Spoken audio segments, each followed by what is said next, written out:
नमस्कार। चर्चा टुडे में आपका स्वागत है। एसआईआर को लेकर देश भर में बवाल जारी है। विपक्षी दल लगातार प्रदर्शन कर रहे हैं। इस बीच सुप्रीम कोर्ट भी इस मामले की सुनवाई कर रहा है। आज क्या हुआ सुप्रीम कोर्ट में, लेटेस्ट अपडेट क्या है, आज हम इसी पर चर्चा करेंगे। हमारे साथ हैं वरिष्ठ पत्रकार खालिद रशीद जी। खालिद जी, स्वागत है आपका। धन्यवाद आपका। दर्शकों को ये बताइए कि जो अपडेट है सुप्रीम कोर्ट का वो क्या है। देखिए, एसआईआर को लेकर सुप्रीम कोर्ट लगातार सुनवाई कर रहा है। कई सेशन हो चुके हैं और जो लेटेस्ट जो सेशन हुआ है उसमें अंतरिम आदेश आया है। ये इंटरिम आदेश है ना। और अपने अपने निर्देशों में, अपने कमेंट्स में सुप्रीम कोर्ट की पीठ ने जो कहा है वो ये कि इस मामले में अंतरिम आदेश देने की जरूरत है। हालांकि हम इंतजार कर सकते थे, लेकिन चूंकि ये ऑनगोइंग प्रोसेस है और मतदाताओं को उनके मताधिकार का सवाल है, इसलिए हमें इंटरिम आदेश ये देना इस वक्त पड़ रहा है। कि अब इंटरिम आदेश है क्या। सुप्रीम कोर्ट ने कहा कि जो एसआईआर हो रहा है, स्पेशल इंटेंसिव रिव्यू जो हो रहा है मतदाता सूची का, वो उससे किसी को प्रॉब्लम नहीं है। प्रॉब्लम ये है कि जो याचिकाकर्ता हैं उन्होंने कहा कि भाई जो आखिर उनकी डिटेल्स जो है वो पब्लिक क्यों नहीं कर रहा है, चुनाव आयोग पब्लिक क्यों नहीं कर रहा है। जिन लोगों के नाम हटाए गए पुनरीक्षण के दौरान, जिन लोगों के नाम हटाए गए हैं, चुनाव आयोग ये कह रहा है कि 3 अलग अलग कैटेगरी में नाम हटाए गए हैं।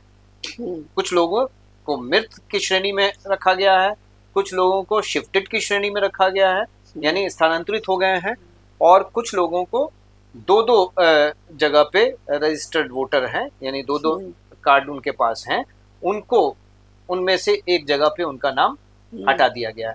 तो ऐसे मतदाता हैं, उनकी संख्या बहुत बड़ी है, करीब करीब 64 लाख से ज्यादा, 65 लाख मान के चलिए, जो डिटेल्स आ रहे हैं। तो आप ये तो बता रहे हैं कि ये मृत हैं, ये शिफ्टेड हैं, ये 2 प्लेसेस पे साइमल्टेनियसली रजिस्टर्ड वोटर हैं, लेकिन ये कौन है ना, उनके बारे में नहीं बता रहे हैं। तो किसी भी व्यक्ति को जिसका नाम हट गया है उसको ये जानने का अधिकार है कि वो किस कारण से उसका नाम हटाया गया है। डेड की श्रेणी में उसको रखा गया है, शिफ्टेड की श्रेणी में रखा गया है, या 2 वोटर जगह पे रजिस्टर्ड होने के कारण उसका नाम हटाया गया। ये तो उसका अधिकार है ना, नागरिक अधिकार है। और मताधिकार की बात की जा रही है, जो सबसे बड़ा अधिकार है। सरकार हम चुनते हैं, वो सरकार जो हमारा एक तरह से भविष्य निर्धारित करती है, उसके फैसले हमारे भविष्य को निर्धारित करते हैं। तो इतना बड़ा काम है और इसमें ये भी ना पता चले उनका नाम हट गया तो ये जो है सीधे सीधे एक तरह से निर्देश दिया कि इनका नाम जो है अपनी वेबसाइट पे आप जारी कीजिए, है ना। और न सिर्फ वेबसाइट पे, बल्कि जो डिस्ट्रिक्ट लेवल पे इनकी सूची जारी कीजिए। इनको इंटीमेशन अगर संभव हो तो इनको इंटीमेशन दीजिए पर्टिकुलर।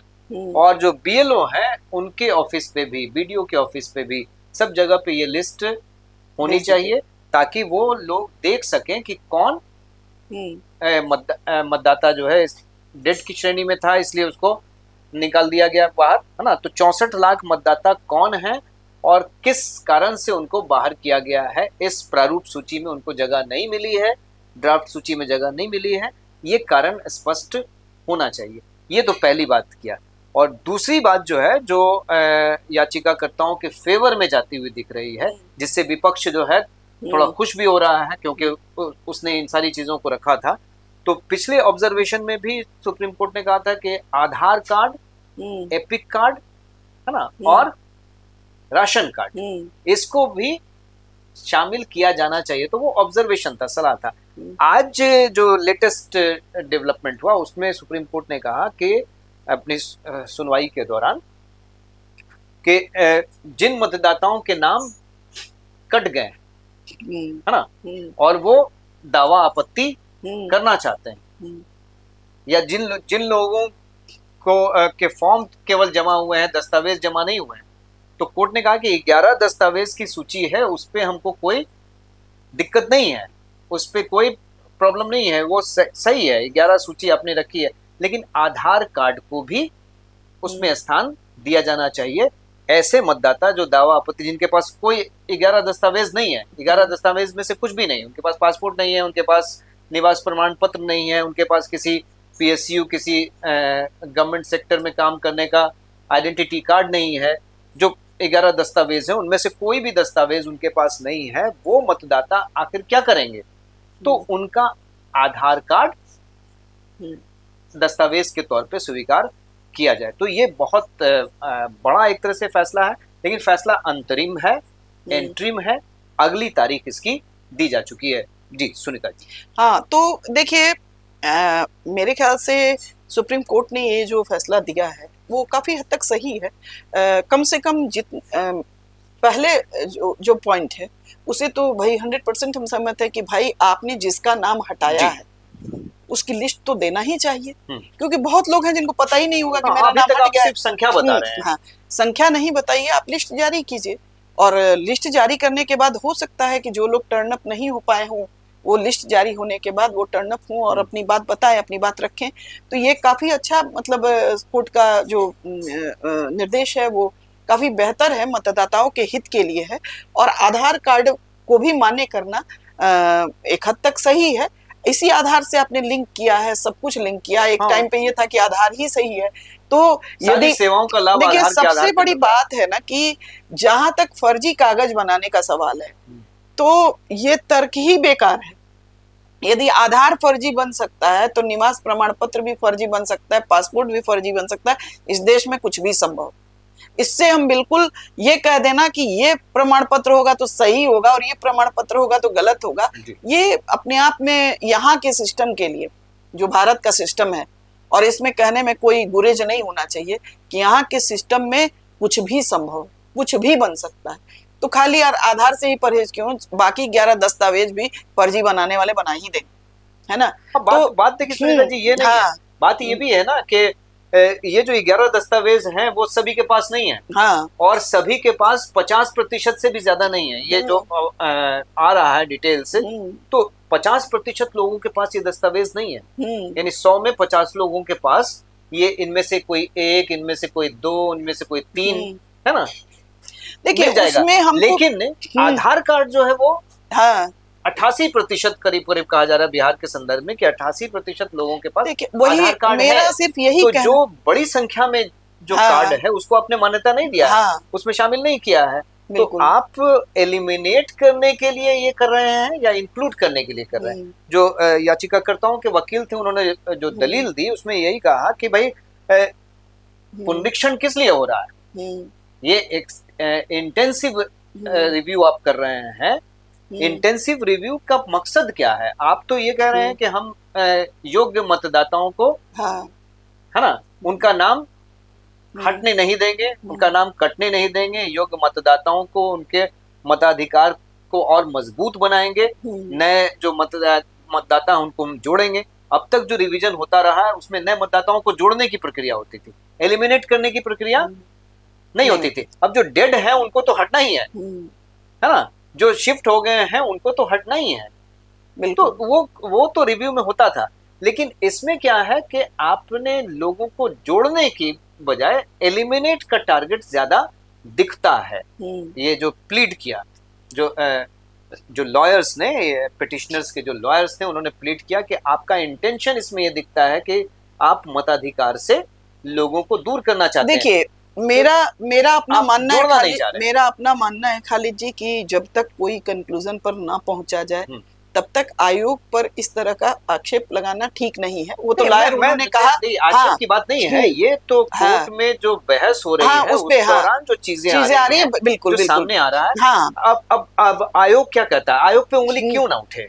आयोग पे उंगली उठती है ना। कैसे संवैधानिक संस्था है, संवैधानिक संस्था, संविधान के खिलाफ ही जो संशोधन आता है ना, हम देखते हैं कि उसकी एक प्रक्रिया होती है, जो संवैधानिक संशोधन विधेयक होता है।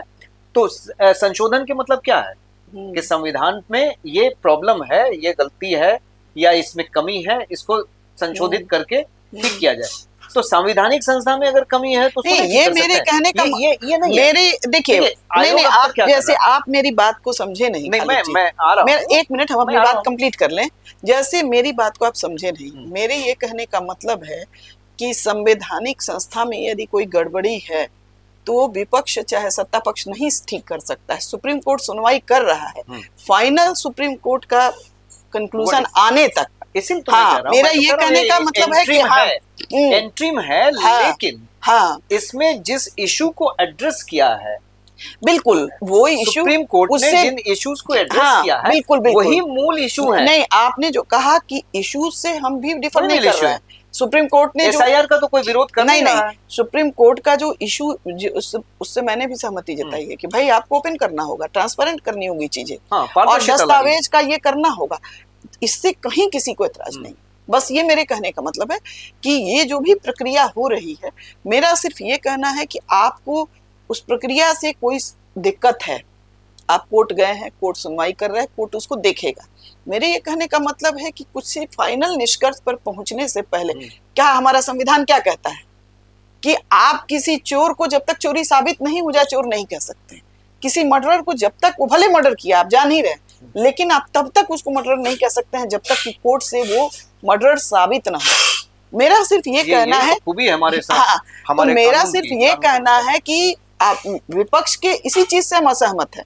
मेरा सिर्फ ये कहना है कि बिना प्रूफ किए, आपके पास प्ली है, आप प्ली लीजिए, लेकिन बिना उसके प्रूफ किए वोट चोर है, वोट चोर है, वोट चोर है, ये लैंग्वेज हम इससे बिल्कुल सहमत नहीं है। देखिए, हाँ, लैंग्वेज कुछ हो, उसके साथ तो हम भी नहीं खड़े हाँ, हो, तो हमने कई बार और दूसरी बात, कई बार इसको डिस्कस भी किया हाँ, है कि ये सारे जो हाँ, हथकंडे होते हैं, पॉलिटिकल हथकंडे हाँ, हैं। हम नहीं, पत्रकारों पॉलिटिकल हथकंडे में भी एक मर्यादा होना चाहिए। हम मुद्दों की हाँ, बात कर रहे हैं। पॉलिटिकल हथकंडा आप अपनाइए, लेकिन एक मर्यादा के साथ। क्या हो रहा था कि एक कहीं ना कहीं हट धर्मिता दिख रही थी आयोग की तरफ से कि भाई इन इश्यूज को जो आपको दिख रही है चीजें, उसको एड्रेस करना चाहिए। बिल्कुल, कोर्ट की इसमें जरूरत नहीं थी। हाँ, बिल्कुल, ये खुद जो सवाल उठाए जा रहे थे उसका जवाब देना चाहिए, आयोग को जवाब देना चाहिए। ये नहीं कि अगर कोई सवाल उठा दे तो संवैधानिक संस्था है उसमें सवाल उठाए। नहीं, सवाल क्यों नहीं, सवाल उठाने में कोई दिक्कत नहीं है, इसीलिए आयोग से अपनी बात रखने में कोई दिक्कत नहीं है। इसीलिए मैंने ये कहा कि जब संविधान में संशोधन हो सकता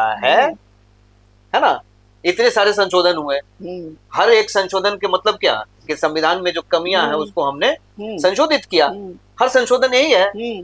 तो इतने संशोधन हो सकते हैं, जब संविधान में ही संशोधन हो सकते हैं, तो संवैधानिक संस्था में अगर कोई कमी है तो उसको दूर करने का, कमी को दूर कर सकते हैं, कमी को लेकिन लांछन नहीं लगाइए, आरोप नहीं लगाइए, बस एक्यूज नहीं बना सकते। लेकिन इलेक्शन, जज हो सकता है, सुप्रीम कोर्ट का जज गलत डिसीजन ले, लेकिन हम जज को चोर नहीं कह सकते। लेकिन ये मामला इतना बड़ा कैसे हो गया? इलेक्शन कमीशन अब तक क्या करता रहा है? हाँ, सवालों का जवाब नहीं देना, है ना, पारदर्शिता नहीं दिखाना, ट्रांसपेरेंसी नहीं दिखाना। आप पे अगर कोई सवाल उठ रहे हैं तो आप उसका जवाब दीजिए, सेटिस्फाइड करने की आपकी जिम्मेदारी है ना। मतदाता ऐसा नहीं है कि एक मिनट, ऐसा नहीं है कि आयोग ने किसी सवाल का जवाब ही नहीं दिया। ऑब्जर्वेशन, मेरे ख्याल से सवाल जितने भी उठे आयोग की तरफ से उसका जवाब आया है। जो सुनवाई हुई है उसमें ये पॉइंट भी आया कि आयोग क्या कर रहा है। आयोग मतदाता जो है वो अपने सही मतदाता हैं या नहीं है, ये जिम्मेदारी किस पे डाल दिया? मतदाताओं पे डाल दिया। जबकि आयोग का काम क्या है? आयोग का काम यही है ना कि मतदाताओं को तकलीफ तो दिए बिना, कष्ट दिए बिना ये सुनिश्चित करना कि हर नागरिक को मताधिकार इसमें ये चीज क्लियर करना होगा ना कि ये जो भी जिम्मेदारी है 2003 के बाद की जो लोग वोटर लिस्ट में शामिल हुए हैं, सिर्फ उन्हीं को दस्तावेज देने की जरूरत है। ऐसा है कि उसके पहले जो थे वोटर लिस्ट में उनको दस्तावेज देने की जरूरत नहीं है।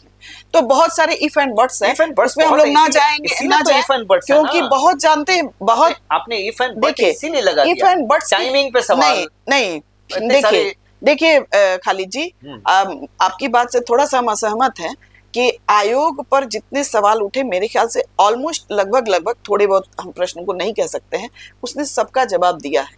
एक बात और भी है कि हम ये इंटेंशन ही दिखा रहे हैं कि नहीं तुम कुछ हो ही नहीं, ये गलत है, और हम इसमें बिल्कुल साथ नहीं है। आयोग ने कहाँ जवाब दिया?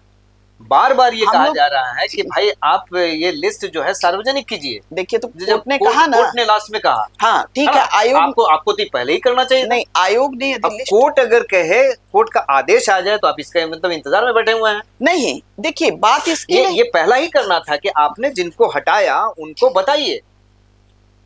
बात इसकी नहीं है। और देखिए कोर्ट ये चुनाव आयोग को चूंकि ये बहुत दिखना लंबी- चाहिए कि वो लंब- निष्पक्ष है। चुनाव आयोग को ये दिखना चाहिए कि वो पारदर्शी है।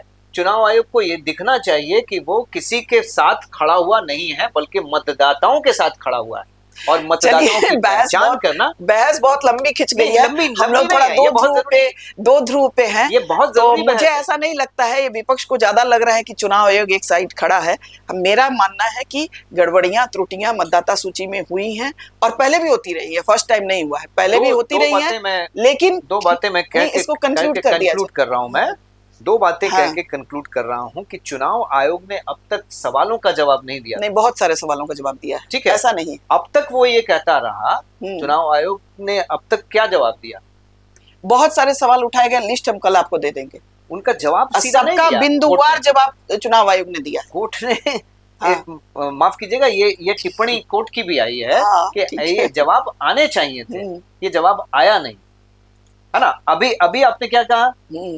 पूछा जा रहा है कि भाई आपने किस आधार पे लोगों का नाम काट दिया, उनको बताना चाहिए, उनकी लिस्ट आनी चाहिए, भाई देखिए, इंडिविजुअल को पता होना चाहिए। अब जैसे कि आप चुनाव आयोग क्या कह रहा है कि अभी तक किसी पॉलिटिकल पार्टी ने दावा आपत्ति नहीं किया। अरे पॉलिटिकल पार्टी को छोड़िए ना, एक हमको एक पॉलिटिकल पार्टी इसमें से हम क्या लोग मतलब? बहुत लंबा हो जाएगा खालिद जी। इस पे एक बात बताइए कि ये भी तो बात है ना कि चुनाव आयोग ने जिसका लिस्ट जारी किया तो वो तो आपको पता चल जाएगा, आप जाएंगे, आप नहीं है तो आपको पता चल जाएगा कि आप नहीं है उसमें। कितने लोगों को पता है? क्यों नहीं पता है? आप नहीं जाके पता करना चाह रहे हैं, आप इंटरेस्टेड नहीं है तो आपको नहीं पता चलेगा।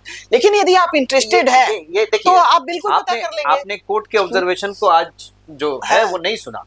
कोर्ट ने सीधे सीधे कहा कि ये मतदाताओं की जिम्मेदारी नहीं है ना? अच्छा, ये मतदाताओं की जिम्मेदारी नहीं है कि वो ये पता करें कि हमको डेट कर दिया है। एक लास्ट, चूंकि आपकी जिम्मेदारी नहीं, बहुत लंबा खिंच रहा है, एक हमको लास्ट सवाल बता दीजिए कि यदि कोर्ट लिस्ट जारी कर देता है, चुनाव आयोग लिस्ट जारी कर देता है कितने लोगों का नाम कटा है, तो भी तो जिनका नाम कटा है उनको जाके पता करना पड़ेगा ना। या तो ऑनलाइन पता करें और नहीं तो वो तो आसान होगा ना। कैसे आसान होगा? एक मटके से आप चाहे कंप्यूटर पे जाके एक बात सुनिए, से अंधे मटके से आपको कोई चिट्ठी निकालनी हो अब ये बताइए, ये बैलेट बॉक्स वाला सिस्टम है क्या? ये तो कंप्यूटराइज सिस्टम है। आप अपना नाम टाइप कीजिएगा, आपका नाम है कि नहीं है, आ जाएगा। अब तो आप इस पे भी सवाल उठा रही हैं, इस तर्क पे भी सवाल उठा रही हैं, जो तर्क कोर्ट का है आप उस पे भी सवाल उठा रही हैं। नहीं, ये लिस्ट जारी करने के लिए सवाल ये नहीं, देखिए सवाल ये नहीं हम उठा रहे हैं कि कोर्ट ने लिस्ट जारी करने के लिए कहा, कह के गलत किया, ताकि पहचान हो सके। मेरा सिर्फ ये कहना आसानी है, से पहचान हो सके कि एक्स का नाम इसलिए हटा क्योंकि वो डेड है और उसका पता भी मालूम हो, ताकि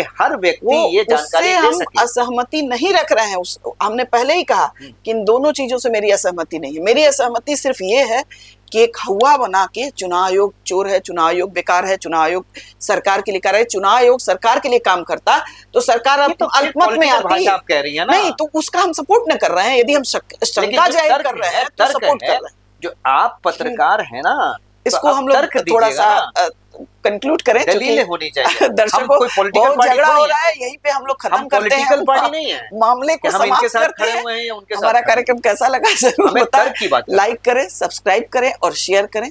चैनल को लगातार देखते रहें। नमस्कार।